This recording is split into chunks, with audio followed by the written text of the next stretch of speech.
بعض لوگ گاڑی چلاتے ہوئے نفل پڑھتے رہتے ہیں، حالانکہ گاڑی کا رخ بھی قبلے کی طرف نہیں ہوتا، پھر نماز نہیں ہوتی۔ وہ ذکر کرتے رہیں، جہاں موقع ملے مسجد میں اتر کے پڑھیں۔ بہرحال نئے نئے درود کے علاوہ میں نہیں جانتا، افضل درود وہی ہے جو نماز میں پڑھا جاتا ہے۔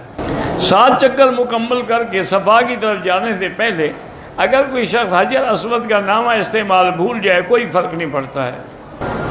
بہرحال امام کی داڑھی پوری ہونی چاہیے، اگر چھوٹی ہے تو اللہ ہدایت دے۔ کل خوانی اور جمعرات کے فاتحہ خوانی وغیرہ کرنی بھی ناجائز ہے، اور چاول کھانے بھی ناجائز ہے۔ اگر عورت نے غسل کر لیا، عمرے کی نیت سے حرم میں آ جانے تو یہاں آ کے اس کو دوبارہ داغ لگ جائے تو پھر واپس چلی جائے، انتظار کرے جب 100% پاک ہو جائے پھر عمرہ کرے، باہر میدان میں بیٹھ سکتی ہے۔ حضور پاک یہ تمام انبیاء جو ہیں قبروں میں زندہ ہیں۔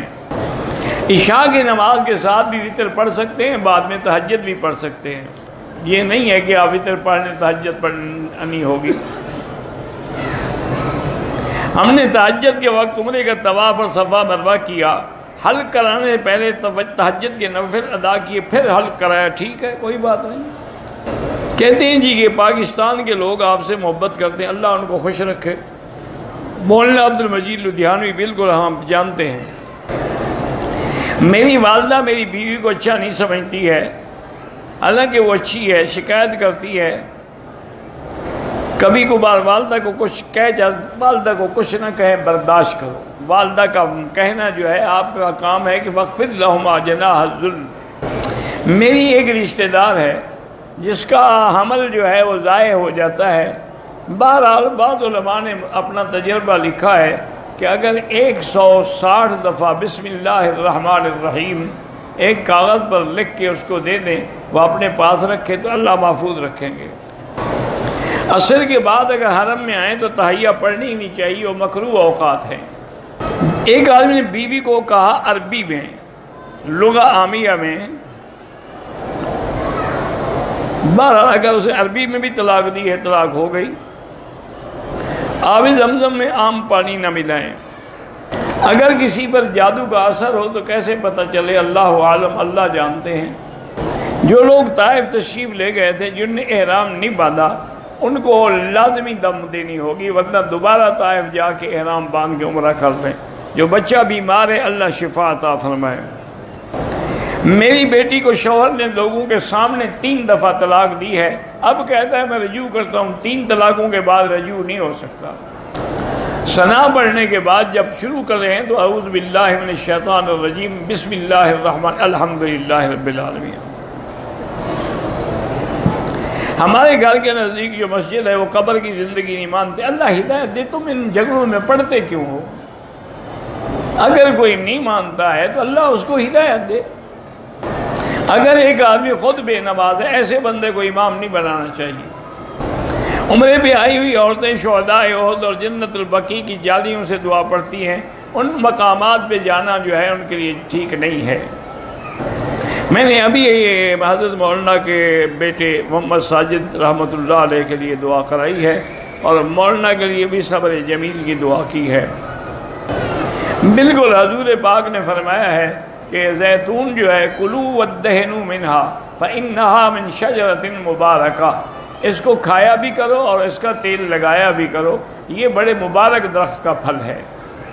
قرآن کہتا ہے کہ حضرت داؤد کے وارث حضرت سلیمان تھے، وہ علم کے وارث تھے، فہمناہا سلیمان، وہ مال دولت کے وارث نہیں تھے۔ بیٹا اور بہو ماں کی نافرمانی کرتے ہیں تو ان کے لیے 2 رکعت پڑھ کے دعا کیا کریں کہ اللہ ان کو ہدایت دے۔ میری بیوی قرآن بھی نہیں پڑھتی اور دین کی تبلیغ بھی نہیں کرتی، آپ بھی 2 رکعت پڑھ کے دعا کریں اللہ اس کو ہدایت دے۔ اگر حنفی ہے، حنفی مسلک میں فائدہ نہیں ہوتی۔ نکاح سے پہلے دولہا جو نفل پڑھتا ہے یہ ضروری نہیں ہے۔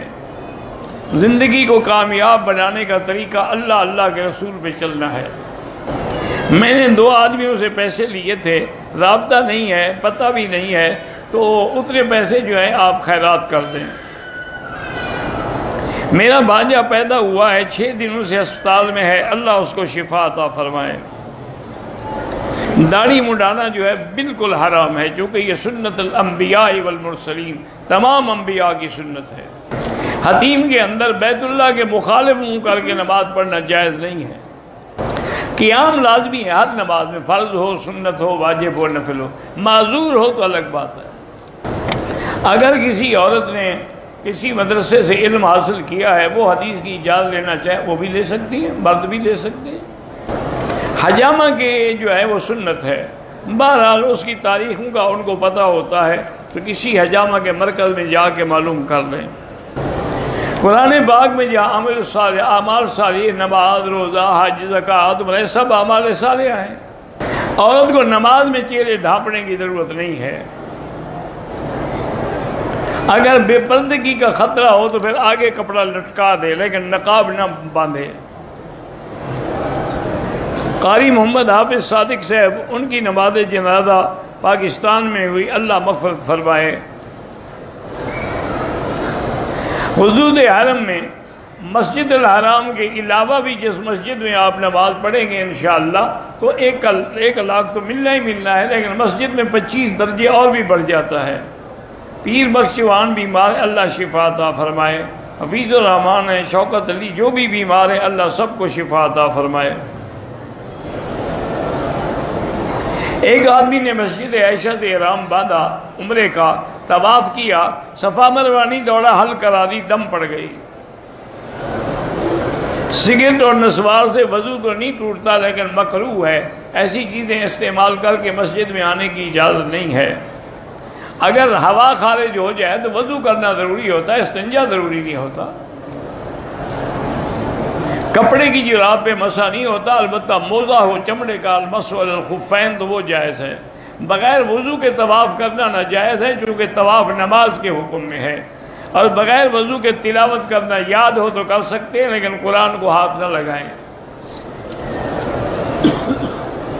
یہ 100 بات دفعہ آپ نے وہی، اور کیچڑ ڈالنے، قرآن میں نے بتا دیا کہ تبت یدا ابی لہب کی سورت پڑھ لو، وہاں ساری حدیثیں لکھی ہوئی ہیں۔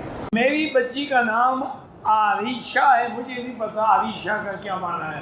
عریشہ کہتے ہیں چھپر کو۔ حضور کی بیٹیوں کا نام ہے رقیہ ہے، ام کلثوم ہے، زینب ہے، فاطمہ ہے، کوئی رکھ لیں۔ حضور کی ازواج مطہرات ہیں، خدیجہ ہے، عائشہ ہے، سودا ہے، ام حبیبہ ہے، ام سلمہ ہے، میمونہ ہے، جویریہ ہے، یہ حضور کی بیویوں کے نام۔ تو ان میں سے کوئی آپ رکھ لیں، ہم تو یہی کہتے ہیں۔ باقی آج کل جو بیماری آ گئی ہے کہ نئے نئے نام ہوں اور بڑے فیشن کے نام ہوں، یہ ان باتوں کے ہم تو میرا بھائی قائل نہیں کہ عریشہ، دریشہ، شریشہ، فریشہ ایک نام ہے تو اللہ کا عذاب ہے کہ نام ہے؟ وہ نام جس میں یا اللہ کا ذکر آئے۔ ایک آدمی اپنی ساس اور 2 سالیوں کے ساتھ عمرے کے لیے آیا، سالیاں اس کے لیے واقعی نامحرم ہیں، لیکن بس غلطی کی ہے، اللہ قبول کرے، آئندہ احتیاط رکھو۔ عمرے سے قبل نیت کرنے سے پہلے جو 2 رکعتیں سنت ہے، مل گیا موقع پڑھ لو، نہیں ملا کوئی بات نہیں۔ ہم اگر عمرہ کر کے حضور کی خدمت میں ہدیہ دیں انشاءاللہ قبول ہوگا۔